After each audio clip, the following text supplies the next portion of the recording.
अस्सलाम वालेकुम दोस्तों, ISF इस्लामिक चैनल में आपका दोबारा स्वागत करती हूँ। जैसे कि मैंने इससे पहले वाले वीडियो में आपको बताया था कि वज़ू के मुतालिक मैं 5 वीडियो और अपलोड करूंगी, तो ये आज हमारा पहला वीडियो है उसके मुतालिक। तो आज के वीडियो में हम वज़ू के फ़राइज़ के बारे में जानेंगे थोड़ा डिटेल में। तो वीडियो को स्टार्ट करने से पहले मेरी प्यारी बहनों, मैं आपसे एक छोटी सी बात कहना चाहती हूँ।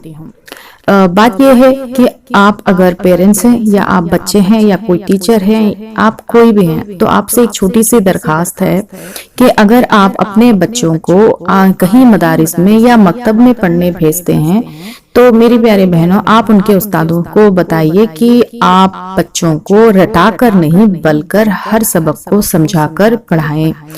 फॉर एग्जाम्पल नूरानी क़ायदा या फिर कुरान शरीफ हो, इसमें तो कोई समझाने की बात नहीं है। अगर कोई मसले मसाइल की किताबें भी पढ़ा रहे हैं मदारिस में, तो उसमें आप कहिए कि आप हमारे बच्चों को रटाकर नहीं बल्कि समझाकर पढ़ाएं। और बेटा, अगर आप बच्चे लोग ये वीडियो को सुन रहे हैं, तो आपसे भी बेटा दरख्वास्त है कि आप बिना डरे, अगर कोई मसला आपको समझ में नहीं आता, तो आप अपने उस्तादों से बेझिझक उन सवालों को पूछें।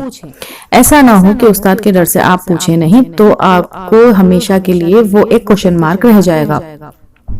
क्योंकि बेटा, अगर ये दुनिया के लिहाज से अगर कोई पढ़ाई होती तो चलो हम समझ लेते कि चलो रटकर बच्चों ने पढ़ लिया और रैंक आ गया और ये जॉब के लिए काम आने वाली पढ़ाई है, तो उसके लिए तो चल जाएगा। लेकिन बेटा, ये जो दीनी पढ़ाई है, ये दुनिया और आखिरत के दोनों के काम आने वाली है, और इसको आप पढ़ने से खत्म नहीं बल्कि अमल में लाना बहुत जरूरी है।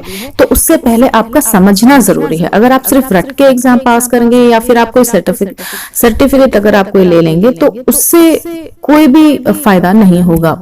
तो आप अपनी पढ़ाई को अच्छी तरह से समझकर पढ़ें। माफी चाहती हूँ, इस बात को मैंने इस वीडियो में लाने का जो कारण ये है कि अल्लाह ताला ने जब मुझे पढ़ाने का मौका दिया था पहली बार, तो मैंने अपने एक स्टूडेंट से इसी मसाइल को पढ़ाते वक्त बच्ची से मैंने पूछा था कि बेटा, उस बच्ची ने मुझे सबक तो सुना दिया था, मतलब वजू के फराइज उसने याद तो कर लिए थे और मुझे सुना भी दिया था। लेकिन जब मैंने वो बच्ची से सवाल किया कि बेटा, इसमें जो चौथाई सर का मसा करना ये कहा गया है, तो इसका क्या मतलब होता है?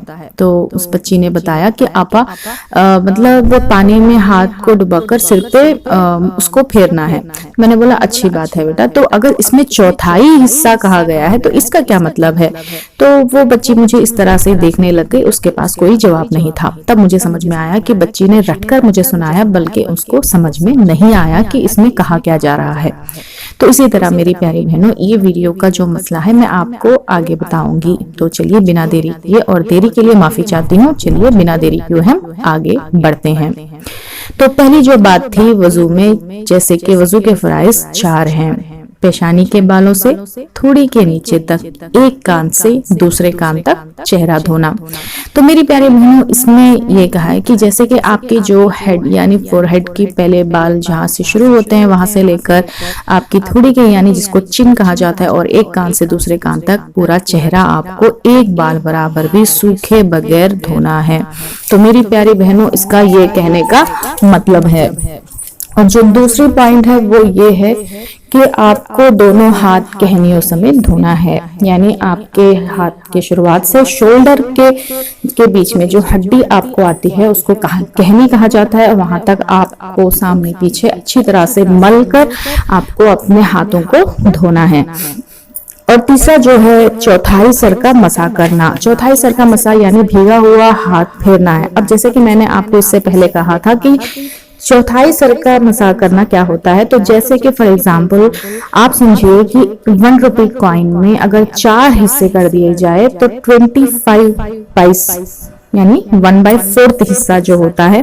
तो इसी तरह से अगर हम अपने पूरे सर के यानी अपने फोरहेड से लेते हुए जहां हमारे गर्दन के पीछे जहां हमारे बाल जो जड़ में आते हैं वो एंड हो जाता है, वहां तक अगर आप अपने सिर के 4 भाग यानी 4 हिस्से कर लें, तो उसमें एक हिस्सा यानी लास्ट 1/4 हिस्से तक कम से कम वजू के फराइज में आपको अपना हाथ फेरना है।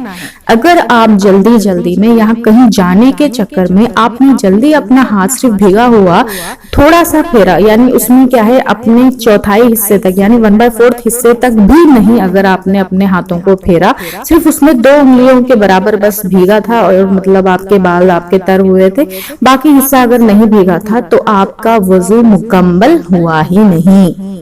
तो ये बहुत छोटी छोटी बातें हैं, लेकिन इसमें भी हमें ज्यादा गौर करने की जरूरत है मेरी प्यारी बहनों।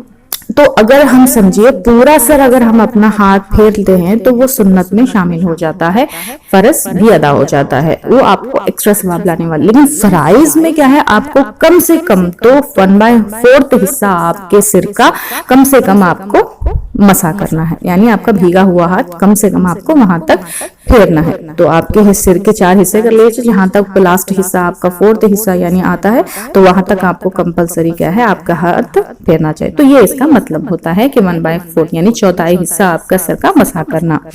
मेरी प्यारे बहनों, उसके बाद जो है जो दोनों पैर टुकनों समेत धोना, यानी आपकी पैर की जो हड्डी होती है जो साइड की जो, तो वहां तक क्या है आपको अच्छी तरह से आपके पैर को मलकर आपको धोना चाहिए। तो ये थे वजू के 4 फराइज। मेरी प्यारी बहनों, अगर हम पायल या फिर कोई चेन जैसे हमारी एड़ी वगैरह होती है तो ये थोड़ा फटकर हो जाती है जैसे सर्दियों के मौसम में, तो इससे क्या हो जाता है कि अगर हमारे बाल बराबर भी अगर जगह ये चारों चीजों करते वक्त अगर बाल बराबर की जगह भी अगर हमारी सूखी रह जाती है तो आपका वजू मुकम्मल नहीं हुआ। तो मेरी प्यारी बहनों, इसलिए क्या है हर अगर चारों चीजों, क्योंकि ये तो फराइज है सुन्नत भी नहीं, तो अगर आपने ये चारों चीजों में भी अगर आपकी कहीं पर भी बाल बराबर भी अगर आपकी जगह सूखी रह जाती है तो आपका वजू मुकम्मल ही नहीं हुआ। तो इन बातों को आप ध्यान रखिए और आने वाले वीडियोस में हम सुन्नत के बारे में भी डिस्कस करेंगे। तो मेरी प्यारी बहनों, वजू के फराइज को ध्यान से कीजिए और इस पे अमल कीजिए, शेयर कीजिए और दूसरों को, क्योंकि दीन की बात आगे फैलाना भी सदकाए जारिया है। अस्सलाम वालेकुम, दुआ में याद रखिए।